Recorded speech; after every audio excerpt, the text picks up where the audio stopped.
Hey guys, it's Savvy, and if you're new here, welcome. If you've been here before, welcome back. I am coming at you today with day 8 of the StrikeBackVideoathon. Um, it was created by G Swizzle Books, That Bookie, and Ben Sanders. All their channels are linked below.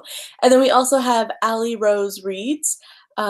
She's a really amazing booktuber. She does a lot of really great AuthorTube videos and some really fun, like, nerdy get ready with me's. I think that was one of her more recent ones, and I really enjoyed it. And I think she's close to the 1,000 mark, so just go subscribe and watch some videos and just enjoy yourself.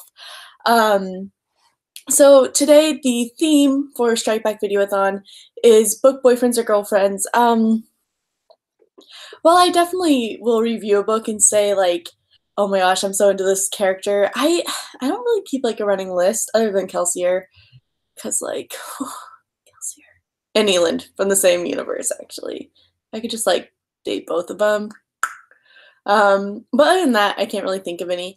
So, I decided I was at the Women's March, and then I was walking back to my grandma's house afterwards from the park, and we were going to the movies afterwards, but we had, like, a couple hours because it kind of dwindled pretty quickly. I live in a small town, and, it was really fun, but it just dwindled. And there was a little library on the way to my grandma's house because I had forgotten all my books. I'm reading like 5 books right now, and I forgot all of them. So I was like, oh, I love these. And I opened it up, and I find this book, Particles and Luck. And I was like, oh, cool. It's about this physicist who has a PhD, and he works at like Stanford, but he is kind of like a lame guy, and he's kind of almost living a lie. So I thought it'd be interesting. This guy's a loser. Oh god, he's awful. He's awful. I made it 29 pages into the book, and I decided it'd be better to just sit and do nothing or go on Facebook. Like, I hate this book. I hate it. And I looked it up on Goodreads, and it has pretty good reviews.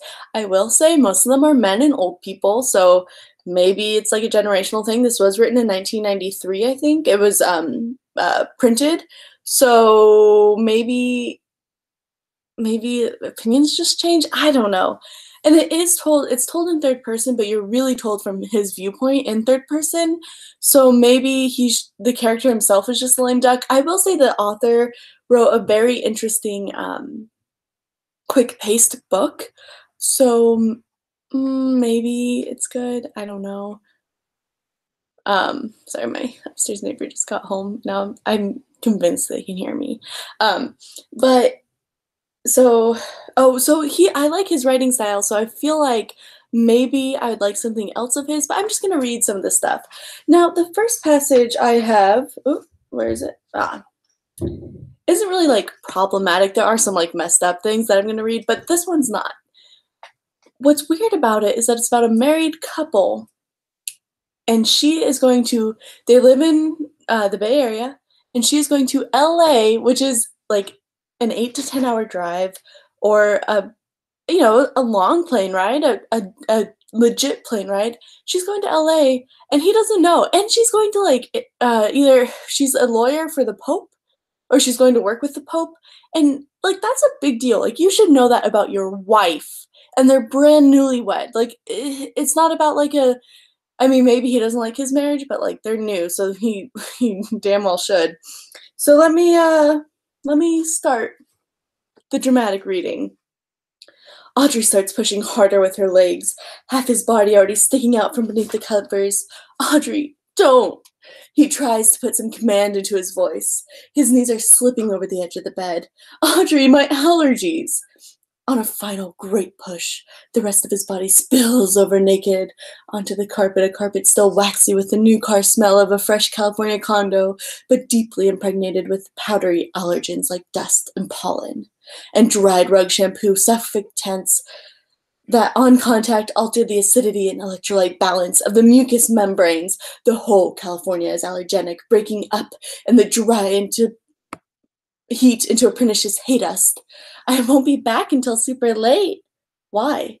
The Pope, the Pope, the Pope, the Pope, she sings in a descending scale as she casts off the blanket and bounces. You'll be alone all by yourself.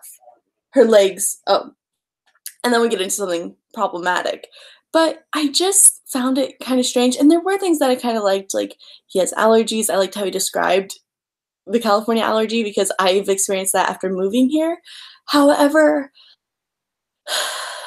I just don't understand why he doesn't know why she's leaving the Pope. Like, I don't get it. Can you explain to me other than he's a loser? Um, and now we get into a problematic section. Oh, and another thing, it talks a lot, like there's a lot of scientific terms, like, he's talking about he's allergic to things and he brings up his mucous membranes and stuff. And I could see what the author was going for, but I felt kind of like I was watching The Big Bang Theory, where it was like, oh, science term, oh, scientists, they think so much differently than us. Brr. No, no. Let me read the problematic section, one of them. Her legs kept perpetually hard and tanned as forearms by her lucky resolution never to have children, swing off the bed above his head, scissoring him briefly in that sweeping field of pleasure whose vertex is the somber grave. Where play always becomes surprisingly deliberate. In a forbidden peak, he fails to blind himself against seeing the white string that incredibly emerges from within. The seal of the female's incalculable lunar Sabbath. It repels thought, her legs, the legs he is married to, a little bit knock-kneed, rope-tendoned behind the knee, flat-footed, balletically, wonkily, stride with happy force across the floor to the closet suite, and was a prized option of the Cobblestone Heath Mini Deluxe package, and whose door jams the pale, copper-haired buyer's tour rep fondled and clung to during their buyer's tours, so that Mark, newly famous and very respectably employed, flirting obviously with the buyer's tour rep in his fiance's presence, felt like a stud. I kind of skipped over the fact that he was hitting on another chick in front of his fiance, but I find a few things wrong with that. A, they're married, he doesn't know that she's on her period, which I find kind of strange, and maybe the authors from a time when married couples didn't talk about that, but I guess maybe there are probably married couples today who don't talk about that. I don't think I'd be married to somebody who I can be like, oh, sorry, my period. Man, now we know why I was so angry the last few days, because I do PMS pretty bad, even though some people don't. I do. So that's an issue. Another issue is that he talks about how great and strong her legs are because she's never had children. I can say that I have never had children and I'm a fatty. But I also know people who have kids and their bodies like don't I mean, while they're pregnant and after their pregnancy they do change, but they get like very back to like how strong and fit and tendon behind the knees they were. So I don't see,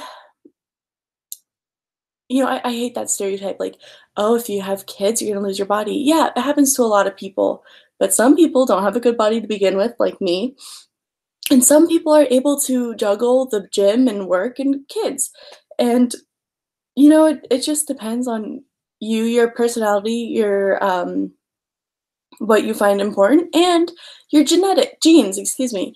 And he doesn't know she's on her period.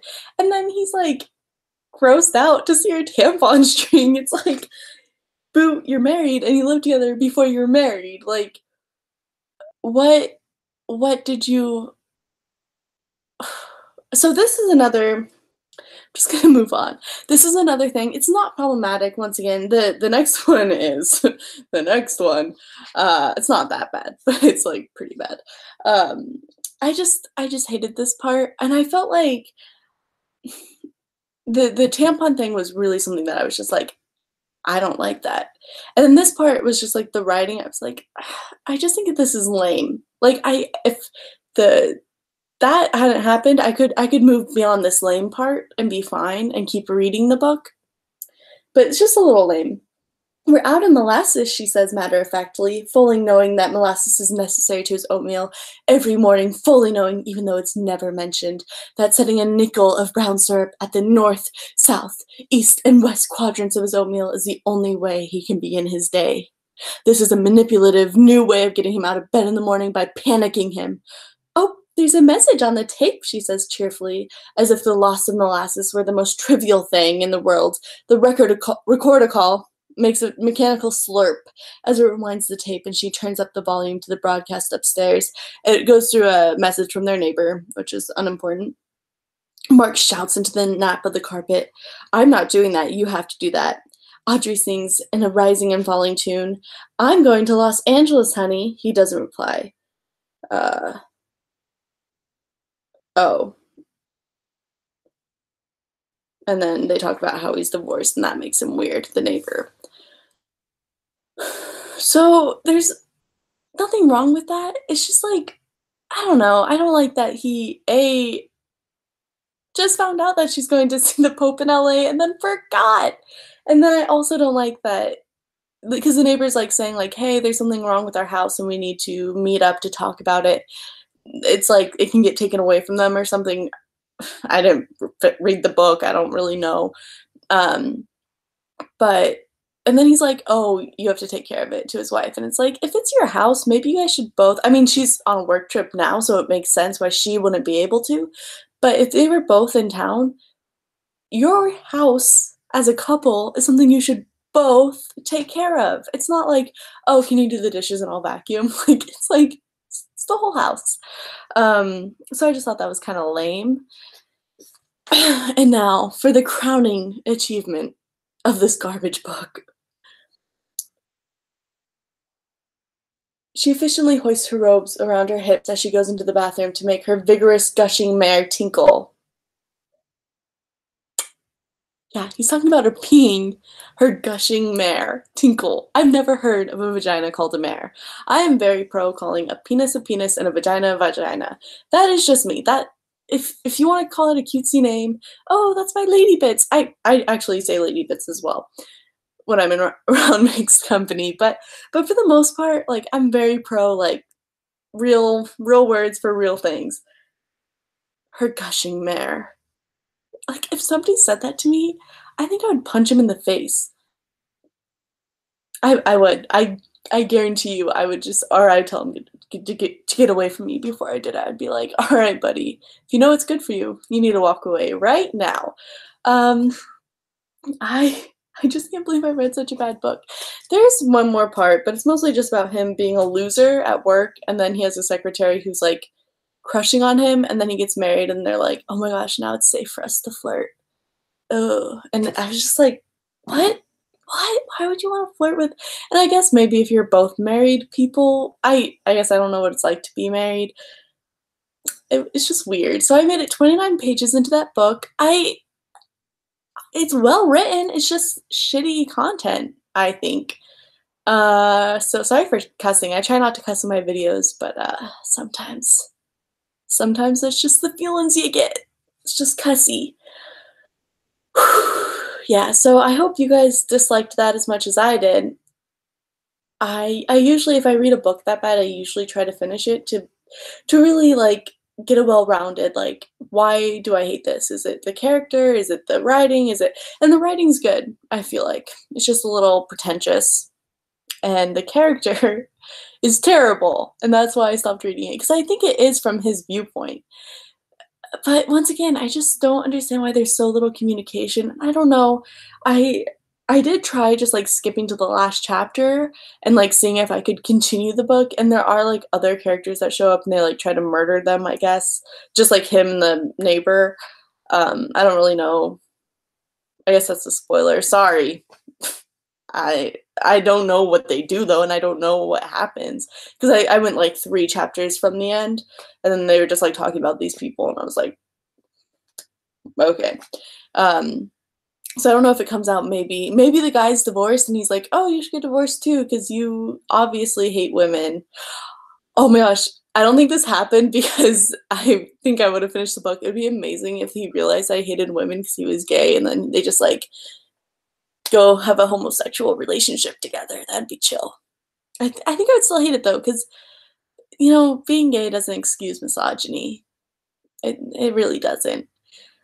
So that was the worst book I've read so far this year. I hope you guys don't pick it up, or if you try to pick it up, you do it through a library or through a bookstore where you don't buy it first. Um, I kind of want to burn it, but I think I'm gonna take it to the used bookstore and see if I can get like $1 for it, which isn't. Is that nice? Is that mean? I'm poor. Help me. Um, okay. I guess I'll see you guys later. I just want to keep talking. This is the issue. Maybe I'll just. No, I just maybe when I'm moving, when I'm like setting up my bookshelf, I'll do like a talkie bookshelf thing. Um, but I will see you guys later. I hope you guys are having a wonderful day, week, month, year, and I'll talk to you later. Bye. I still don't want to sign off. It's really fun talking shit about that book. That was fun. It's terrible, isn't it? Please comment down below if you felt like it was really cheesy and bad, or if you read the book and you really enjoyed it. Please comment below and tell me why. And I'm really sorry for not liking it.